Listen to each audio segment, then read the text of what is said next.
I moved to this small town last month, hoping the quiet streets would spark some inspiration.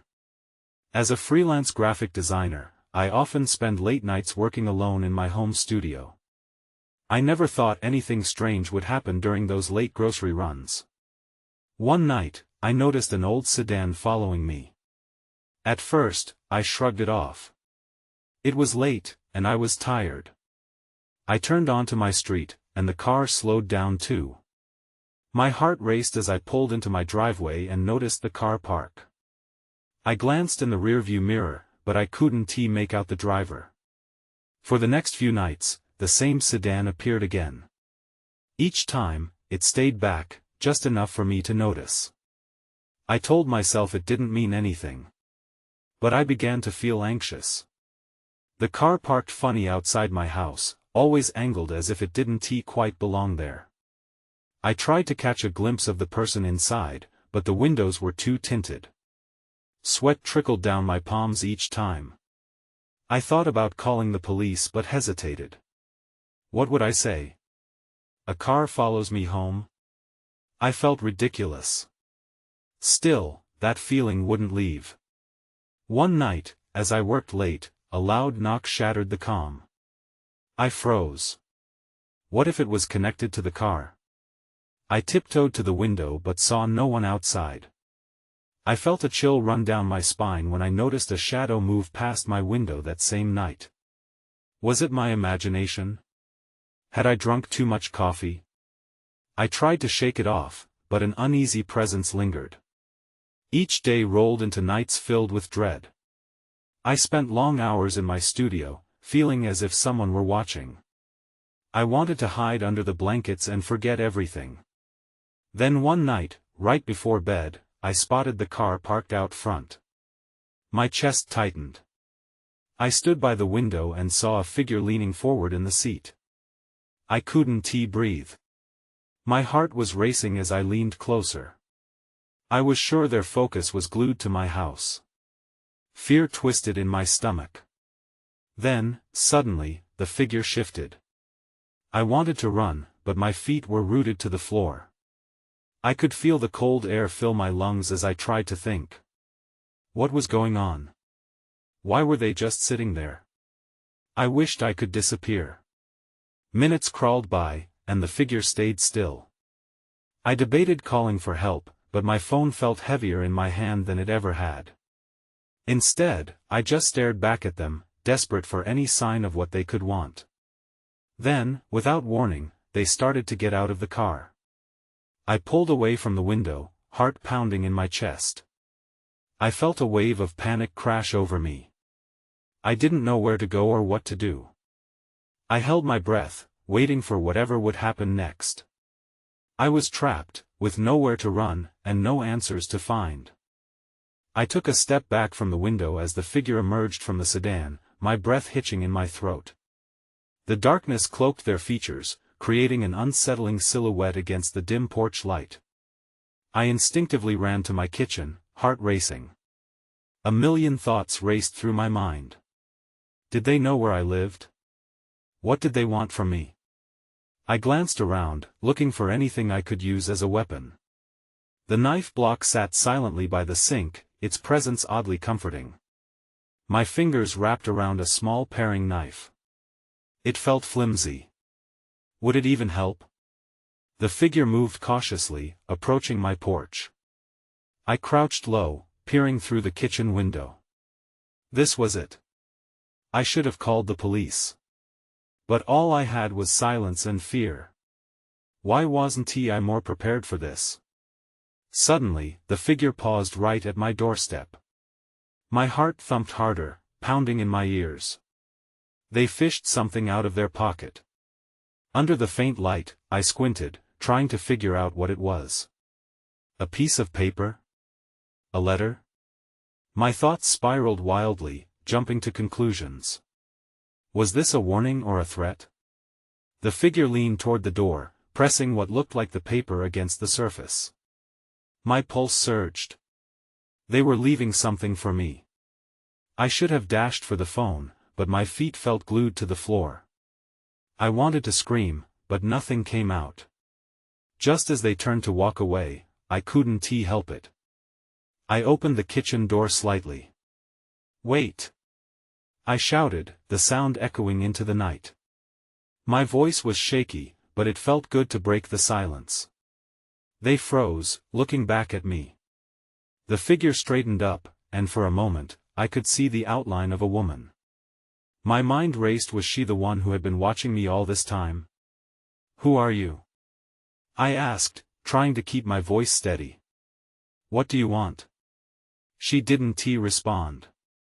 Instead, she simply lifted her hand and pointed to the envelope resting on my welcome mat. My eyes darted from her to the paper, now feeling heavy with inevitability. "Please, just take it," she said, her voice surprisingly calm. "You need to know." With that, she turned and walked back to her car without looking back. Panic bubbled in my chest as I watched her drive away. I briefly considered running after her, demanding answers, but the sudden silence around me held me back. Instead, I stood frozen for a moment longer, the weight of the envelope drawing me in. I swallowed hard and stepped closer to the door. The envelope had my name scrawled across it in hasty handwriting. I reached down, my fingers trembling as I picked it up. What could it hold? With deep breaths, I opened it, dread swirling inside me. That's when I saw it, an old photograph, yellowed with age. My hand shook as I pulled it out. I barely recognized the faces smiling back at me. The woman in the picture resembled the one from my porch, but the man beside her had a striking resemblance to me. My throat went dry. What did this mean? I was still grappling with the shock when I heard footsteps behind me. I whipped around, holding the photograph close to my chest. Someone was inside the house. I spun around, the photograph still clutched in my hand, panic crashing over me like a wave. My heart pounded as I took a cautious step back, eyes darting around the dim kitchen. The footsteps grew louder, echoing through the silence, a reminder that I wasn't alone. "Hello?" I managed to call out, though my voice sounded weak even to my own ears. No response. The weight of the photograph felt heavier, as if the people in it were urging me to make sense of this all. I heard the footsteps pause. Were they just trying to scare me? I could almost feel the presence of whoever it was, hovering in the shadows. My instinct screamed at me to run, yet I found myself glued to the spot, my body refusing to move. With trembling hands, I gripped the paring knife tighter. What was I going to do? My mind raced. I could try hiding, but where? The living room didn't offer much cover. I glanced at the hallway that led to my bedroom. "Who's there?" I called again, louder this time, trying to sound firm despite the quaver in my voice. Then, as if in answer, the footsteps resumed, this time moving deliberately toward the kitchen. My breath caught, and I turned, heart pounding in my ears. The silhouette of a figure emerged, stepping into the light. I flinched, half expecting a confrontation.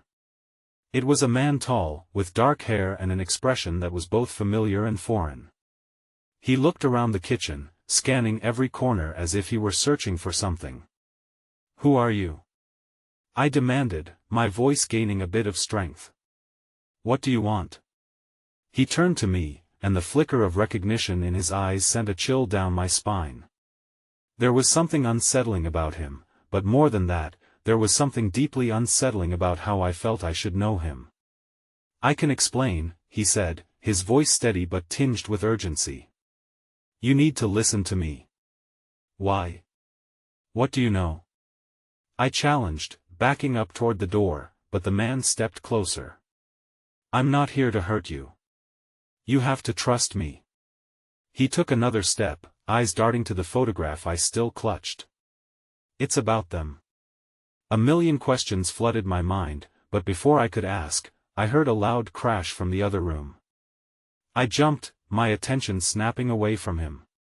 The sound had come from the living room. I had no idea if it was just my imagination or if someone else was really in the house. "Stay here," he said, voice suddenly commanding. "You're not safe." Before I could protest, he rushed past me and into the living room. I stood frozen, torn between following him and getting out of the house. But nothing felt right. I crept after him, keeping the knife steady in my grip. Whatever was happening was escalating fast. I could feel it in the air, the tension, the fear, the unknown. As I stepped into the living room, I prepared for the worst, but what I saw made my blood run cold. A shadow lingered near the back door, blending into the darkness. Someone was there. And they weren't going to let me escape. The tension in the room thickened. I could barely breathe, the knife becoming heavy in my hand. The figure in the shadows shifted, and I held my breath, praying it wouldn't come closer. The man I had just met stood in front of me, blocking my path to the door. "Stay back!" I shouted, but it came out more like a plea. He turned slightly, focusing on the shadow, his expression tense and alert. "Get behind me," he said without looking back, his voice low and steady. I hesitated. What if he was leading me into something worse? But then the shadow stepped forward, revealing more of itself, and my fight-or-flight instinct kicked in. I moved behind him, clutching the knife, heart racing. The shadow melted into recognition, a woman, her face obscured by darkness. My stomach twisted. There was something familiar about her. I squinted, trying to see her features. "Who are you?" I asked, my voice shaky. "Listen to me, please." "I'm not your enemy," she said, her voice soft yet urgent. "I only want to help." "Help?" I scoffed, sarcasm escaping before I could stop it. "You're in my house, and you expect me to trust you?" Behind me, the man stepped closer to the woman. "This is not what it looks like," he said, his eyes darting between us. "You have to understand. There's no time to explain." Just then, I heard that foreign sound again, a low creak, like a door being pushed open. I whipped around to see if anyone else had entered, but the house remained still, the air thickening with each passing moment. "Something's here," I whispered, panic surging through me again. "Yes," the woman replied, her voice urgent. "That's why we need to hurry. Outside, I can tell you everything, but we have to move." Before I could respond, a loud crash erupted from the hallway, pulling my attention. My heart raced, and instinctively, I stepped closer to the man, seeking some kind of protection. He turned to the woman. "Flank me from the other side," he commanded. She nodded, her expression resolute. As they positioned themselves, my mind whirled. Who were these people? I only knew I couldn't stay here any longer. I ran my eyes along the walls, searching for an escape, but I was trapped in my own home. Then the hallway light flickered, illuminating the dark corner. That's when I saw it, a glimmer, something metallic reflecting the light, just a few feet away. It was a knife, blood dripping from its handle, and all at once, dread pooled in my stomach. "Get down!" The man shouted as he lunged toward the shadow. The woman had already vanished. A flash of movement caught my eye, and panic surged when I realized the door was wide open, swinging gently in the breeze. I took a step back. The house felt smaller, the walls closing in. Someone else was in here, someone I couldn't see. And now, I knew for certain, I was not alone. I turned, adrenaline pushing me toward the open door. I knew I should stay, should listen to the man, but the fear of being trapped in the house overwhelmed me. I took a step out, my bare feet connecting with the cold porch. Outside felt like a different world, the night sky filled with stars, but the silence was unsettling. The man appeared, rushing past me. "Wait!" he called, glancing back toward the hallway. "Stay close." I hesitated, my instincts warring with my desire to escape. Inside, something shifted again, an echo of footsteps that made the hair on the back of my neck stand on end. I took a breath and jogged after him, the knife still clutched in my hand, the cold blade biting into my palm. As we moved down the steps, the woman was suddenly there again, emerging from the shadows beyond the porch light. "This way," she urged, gesturing toward the side of the house. "Why should we trust you?" I shot back, my voice trembling. "Because they're after you," she said, urgency spilling from her lips. "We don't have much time." I glanced over my shoulder at the door. The darkness beyond the threshold felt like a living thing. The man hesitated, then darted toward the side of the house, pulling me along. "Keep moving," he said sharply. I couldn't tell if he was trying to protect me or if he was just as scared as I was. I stole a glance back toward the door. It loomed like an ominous warning. But just as I turned, a shadow flickered by the window, then vanished. My heart jumped. "We're not safe here," I shouted. "We need to get in a car or find somewhere the road's blocked," the woman interjected. "They're waiting for you." "Who are they?" Before she could answer, a violent crash came from inside the house, rattling the windows. I instinctively stepped back, and that's when I saw the glimmer on the grass. It was another knife, discarded, glistening under the porch light. I reached for it, the weight of the blade comforting. But I didn't want to use it. My hands shook as I picked it up, the anticipation of what was lurking inside my home suffocating me. "Don't," the man warned. "That could be used against you." "We messed up by coming here," I snapped, frustration boiling over. I should have trusted my gut and run. "Now what?" The woman grabbed my arm, her grip surprisingly strong. "You need to listen. We can't go back. The only way is forward." I felt the air thickening around us, a suffocating reminder of how unprepared I was. In that moment, I realized I didn't know who to trust, and time was running out. Then the first scream erupted from inside the house, sharp and piercing, chilling me to my core. My breath caught in my throat as I felt a new surge of danger, raw and immediate. "Go!" the man shouted, pushing me further along the side of the house. I stumbled, fear forcing me to comply. But as I ran toward the darkness beyond the yard, I heard another voice shouting my name. It was familiar. And that threw me off. What was happening? Who else was here? I had to find out, but was the answer worth the risk? I slammed into the shadows beside the house, heart racing, adrenaline pooling in my veins. My mind whirled. Whose voice had I heard? I strained to listen, but all I caught was the frantic rustling of leaves and the muffled echoes of chaos inside. "Wait," I gasped, slowing my pace as I turned to the others. "I thought I heard someone." "Forget it," the man urged, his voice frantic. "We can't stop. Just keep moving." But my instincts had other ideas. What if they're hurt? I pressed, torn between fear and the responsibility to help. "Trust me. They aren't your friends." "They're who are you?" I interrupted. "Why are you helping me?" The woman shot him a sharp look before turning back to me. "We don't have time for this. If we don't find cover now, we won't survive." As we rounded the corner to the back of the house, I saw it. A dilapidated garage loomed, half hidden under tangled vines. It looked abandoned, but it was our best shot. "In there!" I shouted, pointing. I glanced back at the house just in time to see another shadow dart past the window. My breath hitched. Something was definitely wrong inside, and I felt a pull to investigate, but the danger was real and it was right in front of me.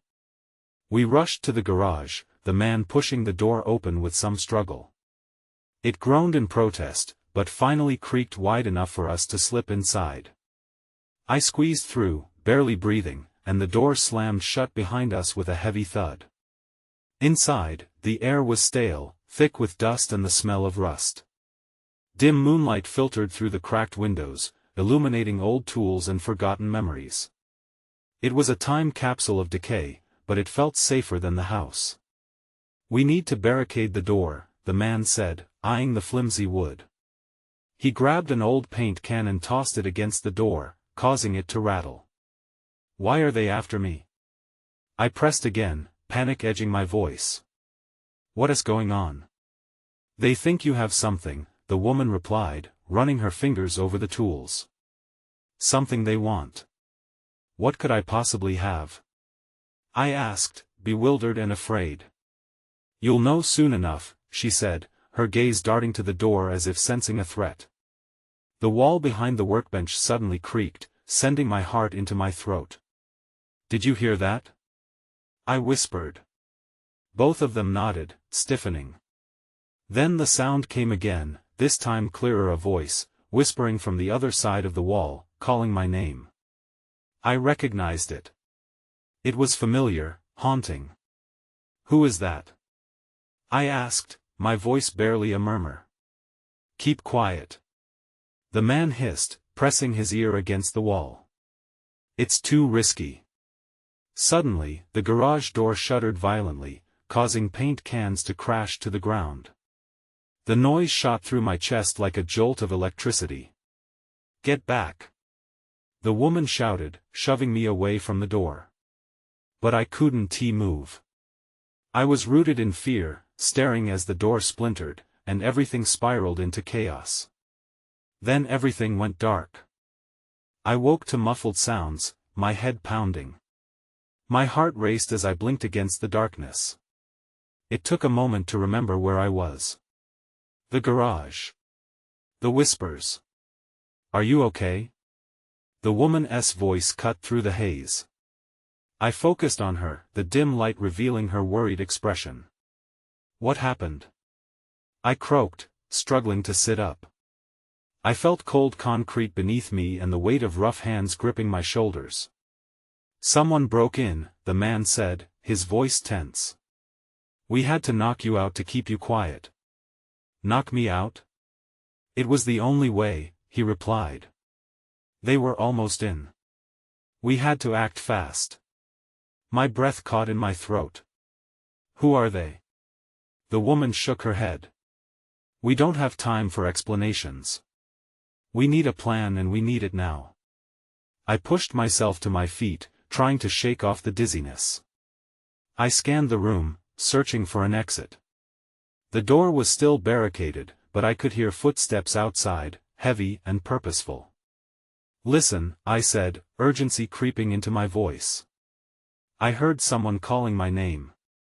The man stiffened. What do you mean? It was a voice I recognized. I think it was someone I know. That's impossible, the woman snapped. No one should be here but us and them. Who are they? How do they know me?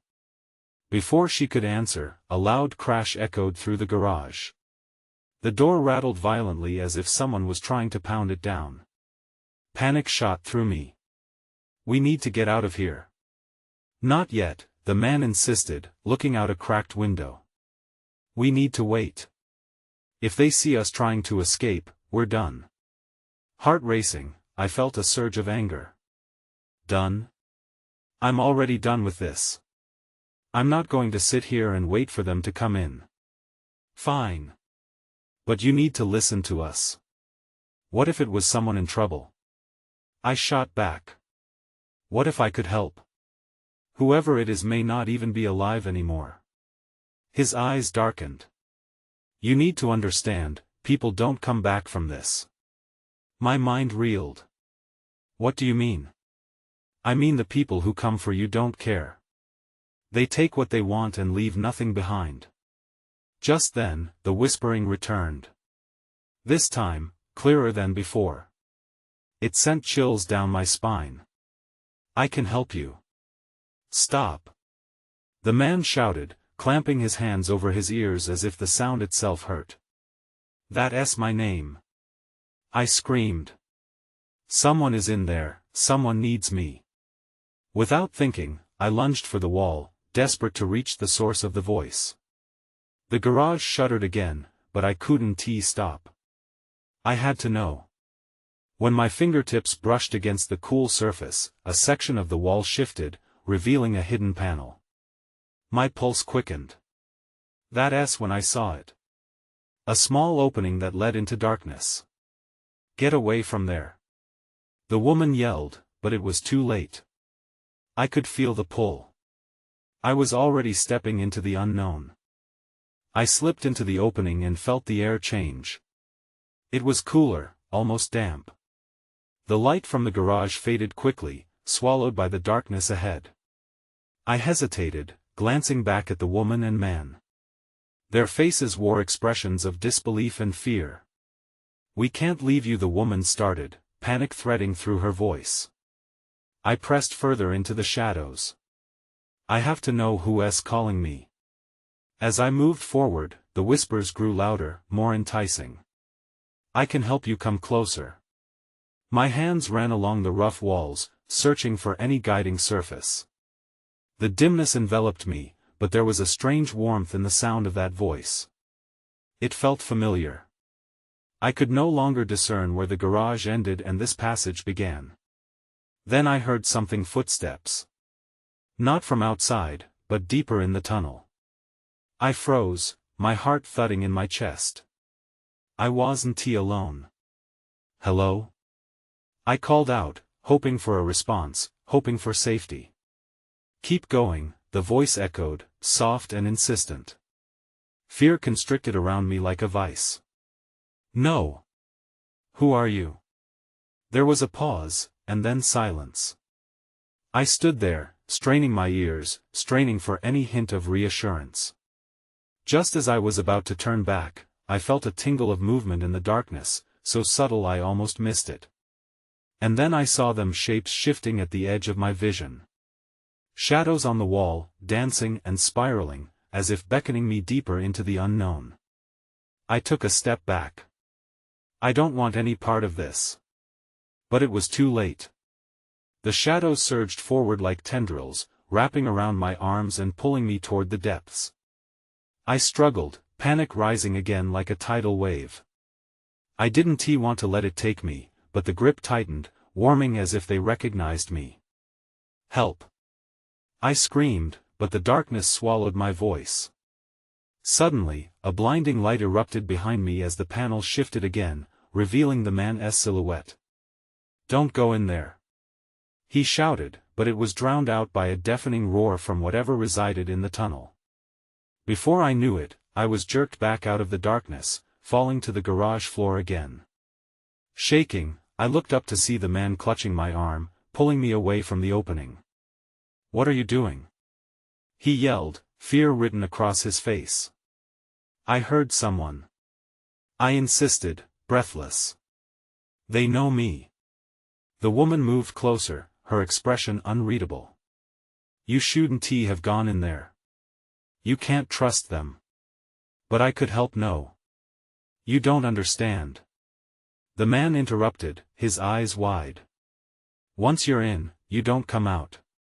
Just then, the crashing at the door intensified, rattling the whole structure. I turned back to the entry I'd just escaped, a sense of foreboding washing over me. I knew I didn't have much time. "Then what do we do?"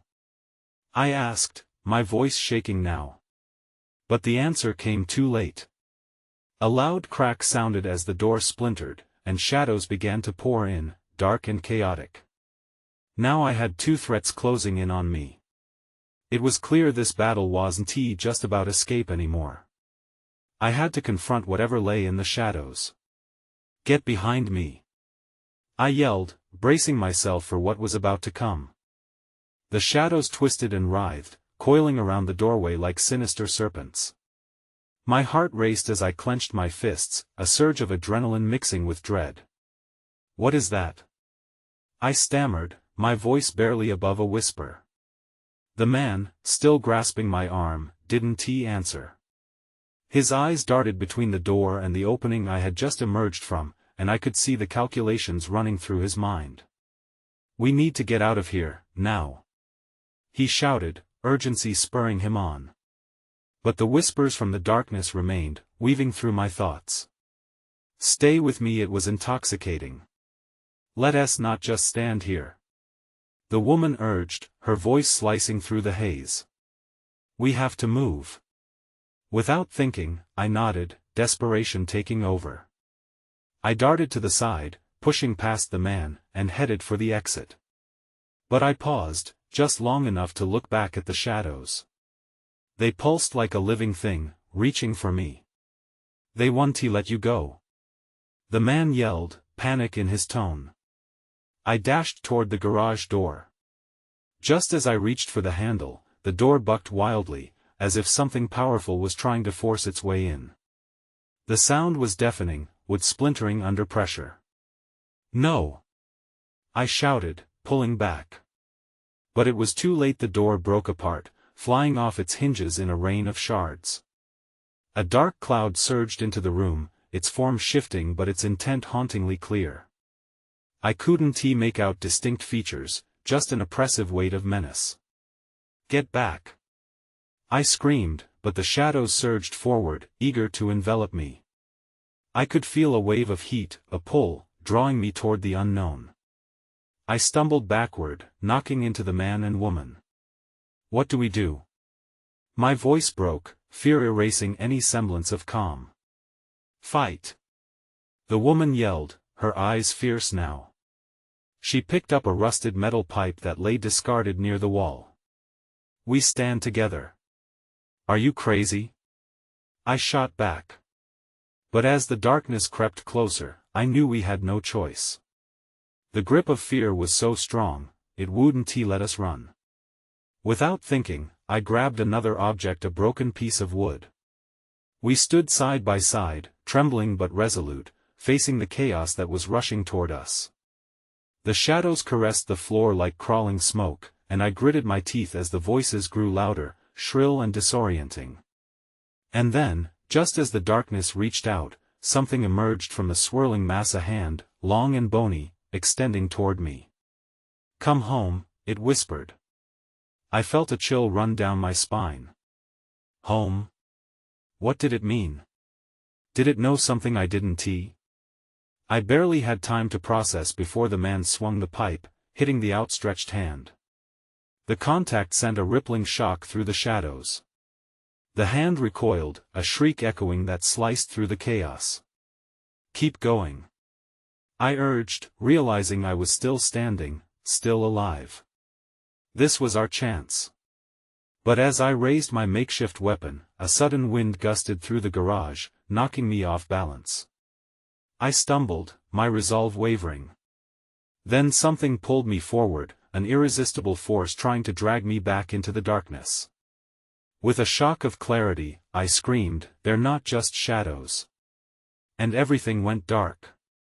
When I woke up again, the world around me was muted. I blinked slowly, disoriented, and found myself lying on the damp concrete floor of the garage.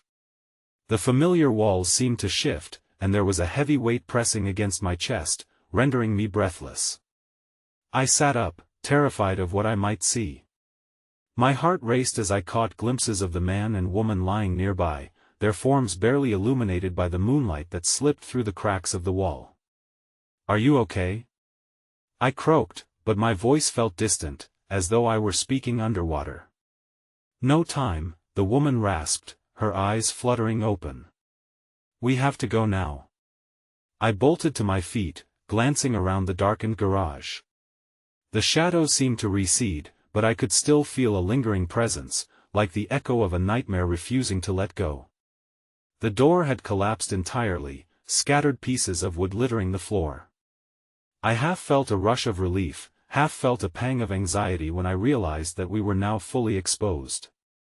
"We can't stay here," the man urged, pushing himself up with visible effort. I took a deep breath. What happened to them? The shadows? Part of me didn't want an answer, but my curiosity pushed through the fear. "They're gone," he said, glancing at the remnants of the doorway. "But they'll be back. They always do. We need to find a way out." The memories rushed over me like waves.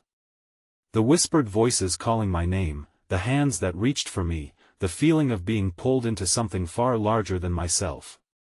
I couldn't shake the sense that I'd narrowly escaped, but I struggled to process the sense of loss nagging at me.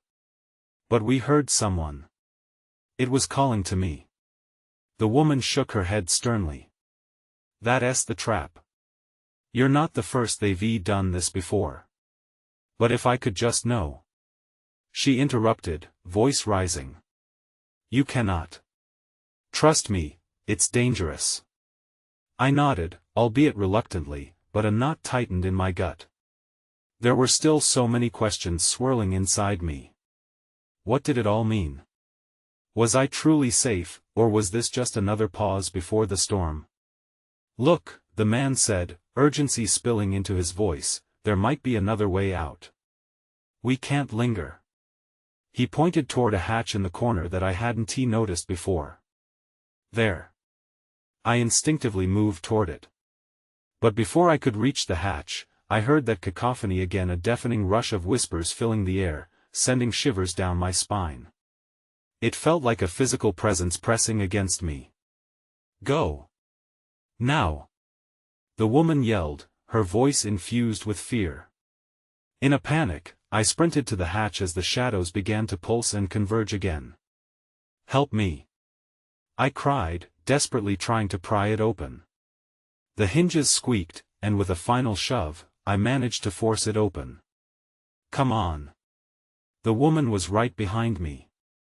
I hurried inside, scrambling into the narrow space. I felt the weight of uncertainty behind me as I heard the shadows swirl, their voices rising into a tempest of sound. I climbed through, feeling the walls close in around me. A panic surged within me, one that screamed that I could never return.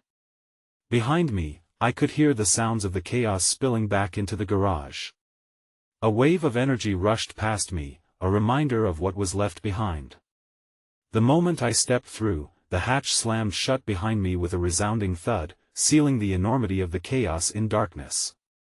I stifled a cry, bracing myself against the tunnel walls. The woman and man slid in beside me, breathless and wide-eyed. I turned to face them. What do we do now? Their faces were grave. But the flickers of hope mixed with fear in their expressions made them still feel human. There wasn't a clear answer. We keep moving, the man said, gripping my shoulder. Stay together.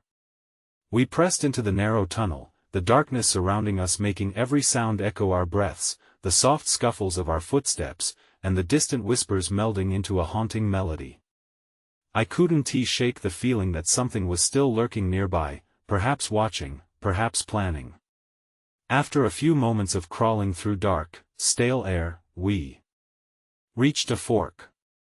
As we paused, the whispers became distinct. They were calling my name. Are you hearing this? I questioned, terrified.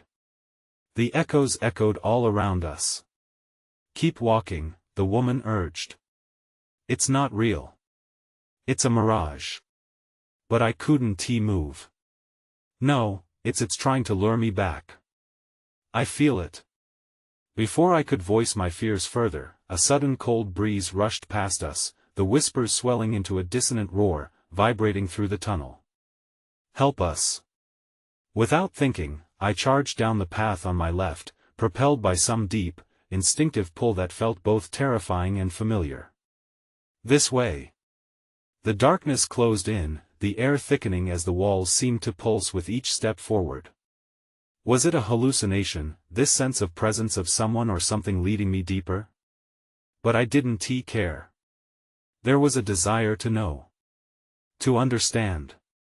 As we plunged further into the abyss, the shadows above twisted wildly, revealing fleeting glimpses of what might be lurking just out of sight.